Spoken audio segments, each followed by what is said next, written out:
Where is the future of YouTube going? YouTube. Yes, let's talk about YouTube. What do you think? You've been in this for so long. How fast does YouTube change? How has it changed over the years? I think YouTube had become a podcasting platform for the last 2-3 years. So, and you are one of the first people who are breaking that. The other alternative to podcast was Dhruv Rathi, Mohak Mangal, Yes. that genre. I think it's going to be these two genres, deep infotainment and deep experiential content that will grow a lot. But I do think that both require a lot of skills.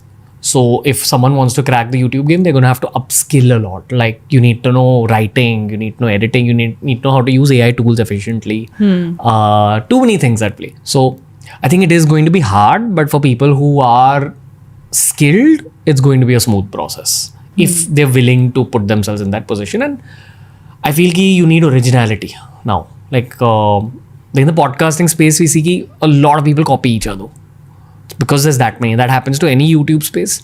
But in what's going to happen now, I think copying won't be possible. I think. I completely agree. Yeah. I completely agree. I think what the next future of YouTube is, that it is going to be, the creators who stand out are going to be so different in one thing. Either it is research, either it is the way they are editing, either it is the way that they're going on ground, or either it is the camera skills that they have. Out of all these things, something they're going to master so much that it's not replicable at all. And only when you are in those set highest of those creators is when you'll be able to be the benchmark. Otherwise, you are lost in the midst of everything. Yeah. I feel like not just for podcasts, the oversaturation has happened in all categories, whether it is vlogging, whether it is edutainment, whether it is news, whether it is geopolitics. Do you remember 3 years ago when COVID had hit, geopolitics was such a buzzword. And finance. And finance was such a buzzword. For short form finance, so much. We saw so many finance creators coming up, and then SEBI did whatever they had to do, and then finance creators found it very difficult to sustain. I feel like what I do is not at all replicable because A, it requires a lot of time, B, it requires a lot of economical sustenance to do, C, it requires my own mental, physical, emotional presence. How long am I going to do it for? God knows. But to replicate that, I think, is very difficult, and that's why it also stands out a little bit. Yeah. I think I had this conversation with Ganesh from Think School and some version of this conversation with Nitish Bhai as well, Nitish Rajput. Basically, uncopyable content is what will flourish in the next phase. Yes. Because YouTube has seen so much. Yes. I also think audiences use YouTube from a perspective of wanting something different and wanting to be challenged internally. I think up till now, in the last 10 years, it was mainly, hey, let me gather information, which ended in this whole podcasting wave. Now there's so much information in everyone's heads. People want to be challenged now. They don't just want to absorb. I think your content is very challenging content. It challenges you to think about your life. Yes. I also think that for a long time, Indian creators thought of their audience as dumb. Like they thought of them as an audience which needs to be spoon-fed or which needs to be talked about in words which are very meant for, या तो hyperbole करके बता देंगे या फिर बच्चे की तरह ट्रीट करके बात करेंगे उनसे, हर चीज़ को ओवर एक्सप्लेन करेंगे.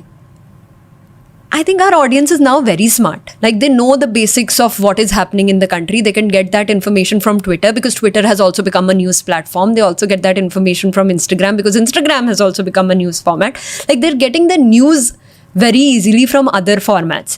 So now what YouTube long form will require is to build upon that a layer which is not available easily in other formats.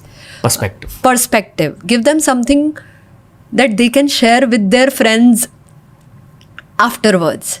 Like, but one question I had from you was, how did you use short form? How did you use Reels, Instagram, Shorts to get people to watch long format as well?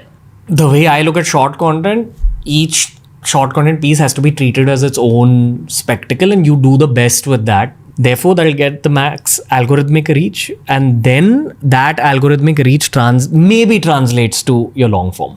I don't think everyone who sees all your short content pieces transitions into watching the long form piece. And I do think that the main purpose behind doing podcasting in the modern day is to actually hack everyone's short content algorithms.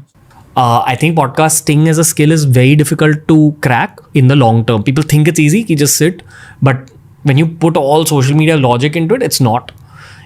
I think content always works on a demand and supply situation. Right now, the supply of podcasts is more than the demand of podcasts. So all the top people will keep getting views and will keep growing. The problem they are facing is that we're running out of guests in India. Like how many people are actually podcast material? So many people are getting overexposed. So either you go global and you continue podcasting game, or you play some other game. And at least what I've seen over the last decade of YouTubing, I always think it pays off more to play a new game. Like it's just, this is what they keep saying, ki reinvention is too important in the long term. So that's just what I think. Got it. And I'm curious to see ki what happens in the next phase. Got it. Now, how do you build fandom? In the next year, how do you build fandom? I was talking to the YouTube partner manager, and she gave me an insight which made me very sad. It was like the views that we get, only some 10-15% of it are recurring views. So even though there are great views, the recurringness of it is very less. And I think that number needs to increase. People need to keep coming back. Keep coming back. But for a category like ours, it's very difficult because to a large extent, people are watching what I'm creating basis the topic. Like they're very clickbaited by that thumbnail, intriguing image in that thumbnail, that title, the introduction. Versus when people are watching vlogs, they're so deeply involved that every day they'll just watch 15 minutes of what happened in her life, what happened in his life. Same with when it's just a talk show where people are talking about it, या फिर react videos अगर होती हैं, या फिर अगर gaming होता है तो उसमें बहुत एफर्ट कम पड़ता है, तुम उसको चाह के कर रहे हो. इसमें मेरे जो व्यूज़ आ रहे हैं वो ज़्यादातर व्यूज़ आ रहे हैं from newer audiences. And I think what changes that is when I build a community where I'm also talking to them. Like what I'll try to do in the coming 1 year is I'll try to take up topics which are being suggested by my comments section. I'll give them shout out in the video itself. I'll maybe get some of the people on ground. By the way, we have amazing people we work with on ground. Like most of the people that follow us, we reach out to them only. They become our on ground producers. So to build up a human connection like that, or to come on more lives, to be just more authentic, like to just be more present, real, authentic. That I think needs to be figured out. For example, what I mean by that is, in a way, whatever you're creating, it needs to have a vlog element into it.